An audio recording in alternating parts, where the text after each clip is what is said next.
All right, well, we'll go through and then I basically got this stuff. This is a pared down. If you've ever seen any of these classes, it's like 37 pages. I just pared down the pages that I think are useful. And I can send this out too.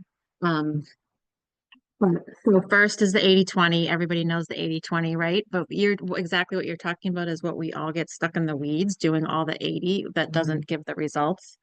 Um, so it's, if you need to, if the exercise helps, you can list out all the stuff that kind of sucks your time out.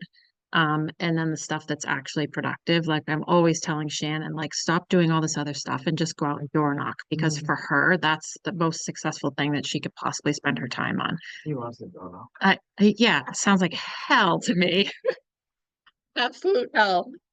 But yeah, that's her thing. And then maybe, whatever I did to lead gen is not interesting to her.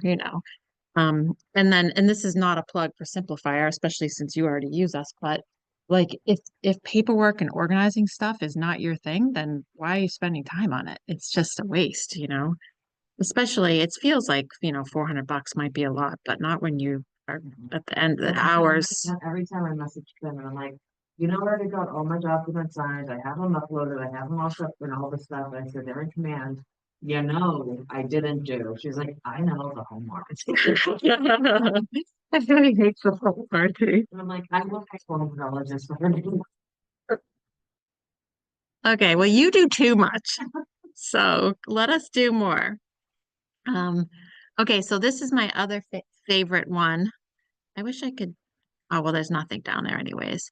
The E to P thing, I absolutely love. Um, because I found this so much in my own business, but you can use your like own drive and your excitement and you're like willing to have a great business, but you're gonna always hit that ceiling until you make a change and break through either some kind of fear that's holding you back or break through like thinking that you have to do it all yourself.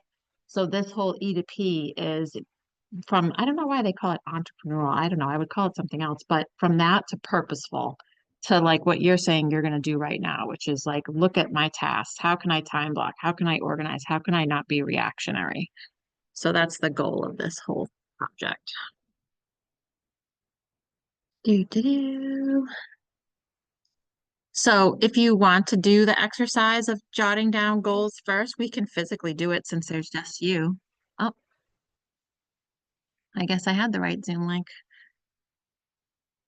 Hi, Jill.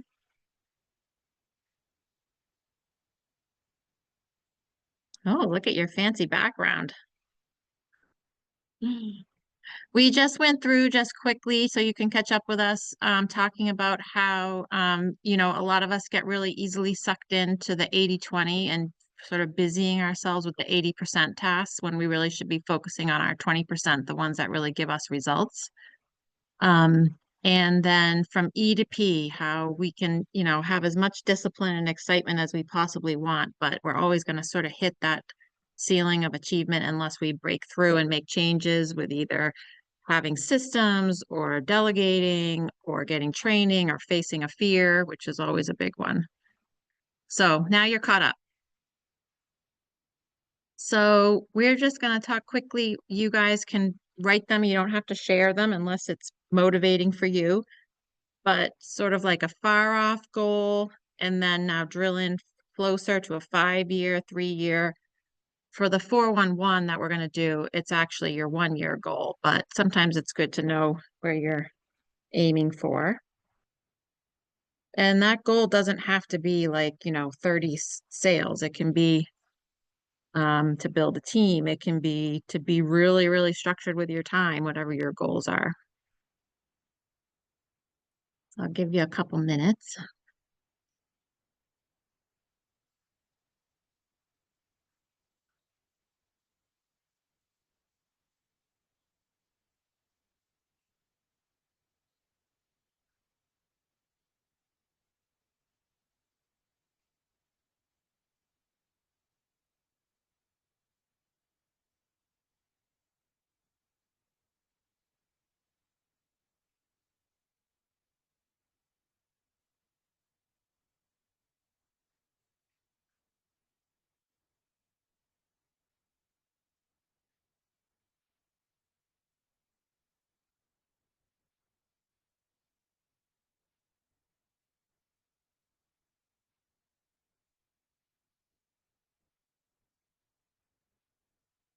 do one more minute.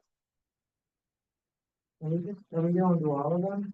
Whatever is best for you. I mean, we really just need a 1 year for the purpose of the exercise, but if you want to, break it a little further back or further forward rather.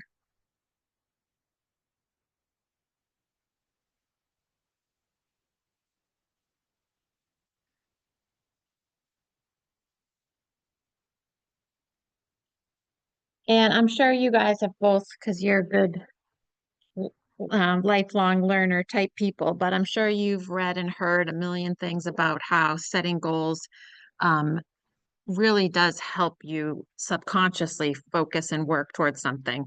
When I was selling, I used to put my number of houses that I wanted to sell or the GCI I wanted literally everywhere. Like it was my phone picture, it was, in my office, it was all over the place. It was in my car on the dashboard.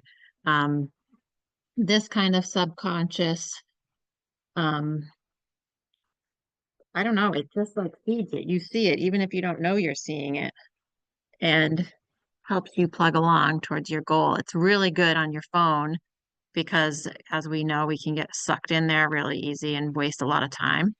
And then it's like, oh yeah, maybe I don't need to be on TikTok right now. So if you have your 1 year goal, that's the one we really need. Um, and this is the actual 411 worksheet. Now, this particular one has job, business, personal finance, and personal. If you want to get into all of that, you can get into all of that. I'm going to focus just on business, which to me is job. They're one and the same, but um, I'm not going to get into all the personal things, but you can break it down. They actually have another version. I will search it out that doesn't have any personal too, like to the on the actual form. This one is one that has like sort of some guides in it, and then there's a totally blank one after. Like I said, I'll share it. Um, Wouldn't you notice that after? mhm, yeah. So then you can actually use the form and fill it out. So the idea is, and I really like this idea, like it can be really intimidating to be like, I want to sell 30 houses this year. I'm just going to use that example. But until you really break it down to what does that mean? What do I actually have to do every month? What the heck happened? What do I have to do every month? And what do I have to do? How could it expire when I'm literally on it? That's weird. Um, what do I have to do every month? What do I have to do every week to work towards that as opposed to like having this big number hanging over you?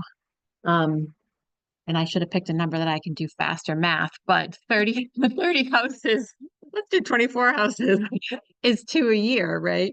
So, I mean, two a month. So it's a lot easier to break it down. It doesn't feel quite as unattainable. Um, and going back to the subconscious thing, I used to also have like a thermometer that showed when I paid into my cap. Um, I don't know if you guys have tools like that. I have a spreadsheet that I used to do that would figure it out for me.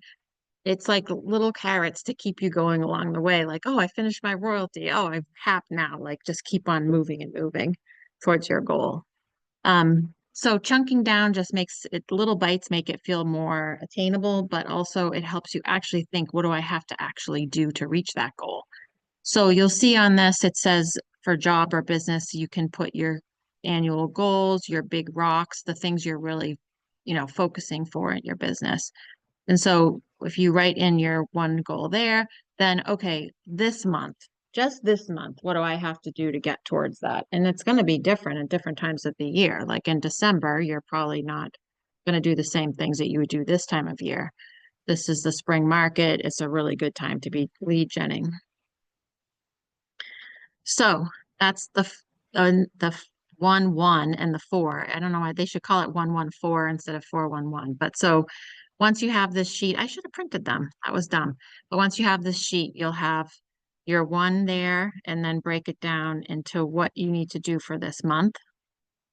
And then again, down here for each week, break it down. What are you going to do?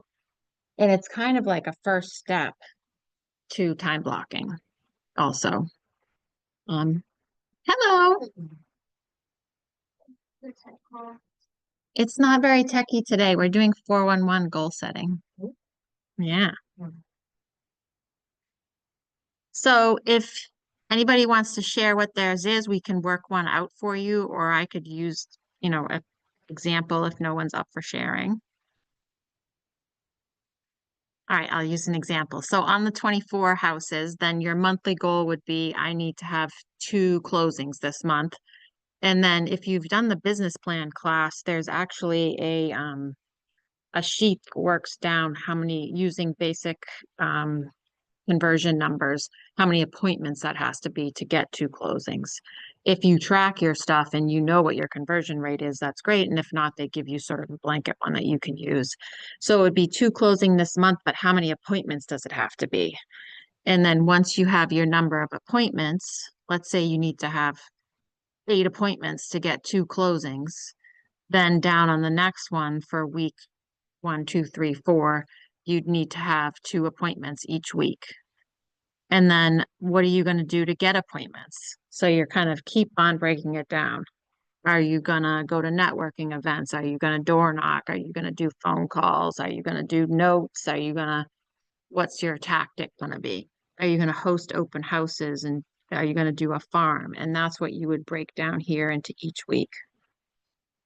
It's also good because, as we know, as realtors, we end up with this really crazy time of days. And then we have times where we're just kind of sitting there. And the tendency is to want to just Do nothing. just sit there and do nothing because you've been through it, right? But if you can just take one little piece of that and look at your 411 and be like, okay, I do want to rest, but also this week I need to make sure I do this thing, whatever that thing is that you've chosen or things. I feel like it gets kind of crazy when you've got business, personal, financial. It's a great idea, but I don't know. I need to keep myself feeling a little more sane. So here's one example that they did. I mean, this person's like crazy, right? They want 100 listings in their year. They want to recruit buyer specialists, attend classes, create new marketing plans. And so then they're going to hire a second assistant. That's their goal. They're 50 buyers. I mean, this is like a really, but it does show how, okay, if you want 100, then that month you need 8. You need to start recruiting. You need to get leads and then breaking it down even more. I need to go on 2 listing appointments. I need to add 10 people to my database. Oh, this person's gonna attend Jazzercise. That's dating this form, that's for sure. It's not even Zuma. I didn't notice that when I pulled it. That's pretty funny. So it's just chunking it down. And then you could either have your big rock 100 seller listings on your phone, in your car, in your bathroom mirror and everything, or you could have week by week breaking them down. So that's the story. That's the 411. And then of course, because like everything in Keller Williams, there's another one, the 135 that can break it down even more. You take the one thing, like add 10 to my Met database, and then you break it down to 3 steps of how you're going to do that, and then 5 actions. I forget what the one is the goal, and then it's 3, 5. I forget how you break it down, but they'll have you doing these forms forever, breaking it down further and further and further. So, any questions about it, or you guys get it? Can I help with anything, or does anyone want to play with one and try it, or? So what if my goal is to pay off my car, Mm-hmm. so I don't have a car payment monthly? Would you just take the total number, the payoff amount, like what, how would you? You want to pay it off this year? Yeah, I would take the payoff number and then I would think about my average commission and figure out, okay, if I'm taking the whole commission, how many sales is it to pay it off? But obviously you're not going to do that because you're going to need life money too. Um, and then let's say it's 3 commissions. I don't know, I'm just putting whatever. Um, then maybe your goal is I want to pay it off, but I also want to have X amount of sales because I'm going to take 25% to put to my car every time, or, you know, just keep chunking it, chunking it, chunking it.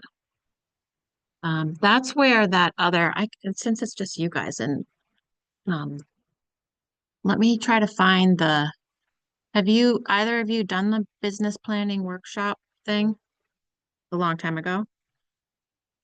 It's a lot of math. Um, but I think, oh my, of course it needs a code.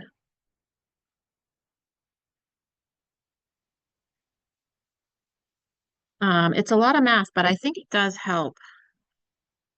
And to your question specifically, Tanya, it would give you those close rates and average sale price and all that kind of stuff to help figure out.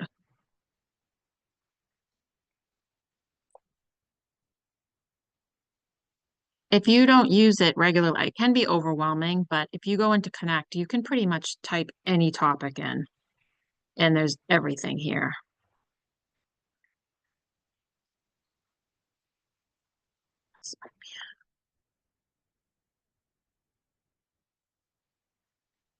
Usually it just gives me a link right to it.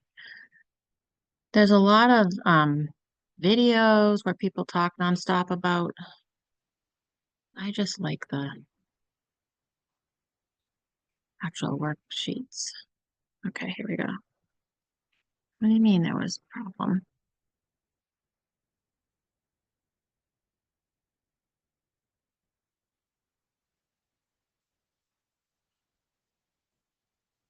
So yeah, you start with, you don't have to worry about this amount of money, whatever, but figuring out your expenses. If you've just done your taxes, you probably have that close by. Figuring out your typical commission and the number of appointments you went on last year, the number of buyer appointments. I used to do this kind of stuff in just an Excel or a Google Sheets. Some people use like Trello and things like that. But even if you don't know your appointments, you can at least figure out from pretty easy reporting your expenses, your typical commission, your listings buy sides. So that's the first piece. I'm gonna download that. Oh God. Ah, I'm gonna download it later when it's not gonna do that, and I'll send it to you. And then the bigger packet. See what I mean? These are all like a million pages long. Okay, there's those numbers.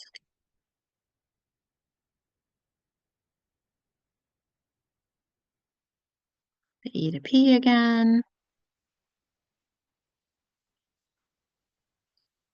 Your big Y, which you just stated yours for this year. Such good stuff in here. Here's the 411 in a fancier, updated one without jazzercise.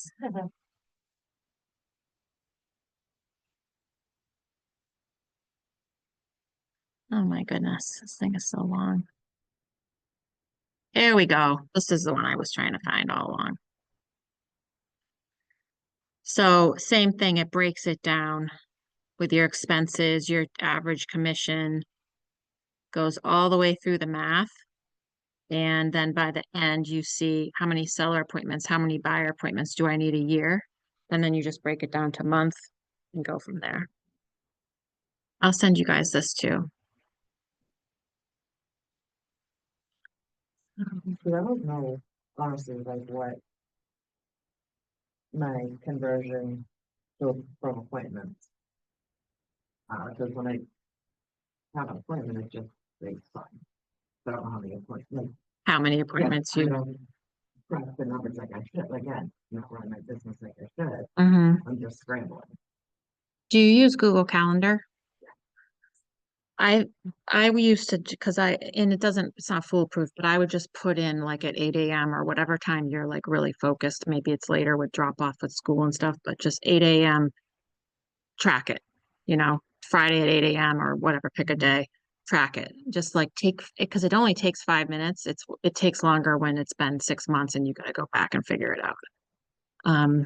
But if you just have that one task in there, I even do that now for my regular desk job, like just to remember to do stuff. It's kind of like time blocking. That the time blocking, I'm gonna be totally honest, I never got really good at that because how do you do it when all of a sudden you have an inspection at 9 a.m. when 9 a.m. is your, whatever time? Yeah. Um, I mean, I'm not going to ask my buyer clients to do it at a different time. I guess there's probably agents out there that do that, but Or I can't send someone else in my, if it's a typing, Mhm. sending someone else in my place is that when I physically can't be there, I'm always gonna choose my clients over, but then Yeah. I'm not, like, it's easy enough to be like, oh, I can, because my calendar is all color coded. And Hmm. I do, I'm good with time blocking when Isabella has things that. That's what I was just gonna say. Me too, right? Like you always are good about it when it's that, but for some reason when it's yourself, yeah, I can move it. yep, yep. I guess maybe we have to pretend. Like I used to even say at my buyer consults and listing appointments, like you're always going to be able to get me, but I will say between 3 and 5, text is better because I might not be able to be on the phone. People understand. They don't care. But for some reason, it's hard to put that same seriousness on the tasks that aren't as fun to do. And that's what I think, because I think my business could be huge if I didn't monthly. However, if I just didn't push that, That other stuff, yeah. stuff that is the 20% that I need to be doing. So maybe one appointment a week for you, even if it's only 45 minutes. It probably wouldn't take that long. Is like you got to tell yourself this is a do or die. Have to I have to spend it on this and do all your tracking and really look at your goals again and see how you can hone them in or So when you track, uh, like, what are you tracking for the week? I used to do appointments, under agreements, and then closings. Um, I know there are some people that also track just their actual, like, I'd sent out 200 mailers or whatever. I didn't do a lot of that kind of lead gen, so um, there's also people that just track actually talking to people, if it's not a real appointment, but it was a conversation. It would be kind of fun I have to dig up my old tracking sheets. See, that's why I was secretly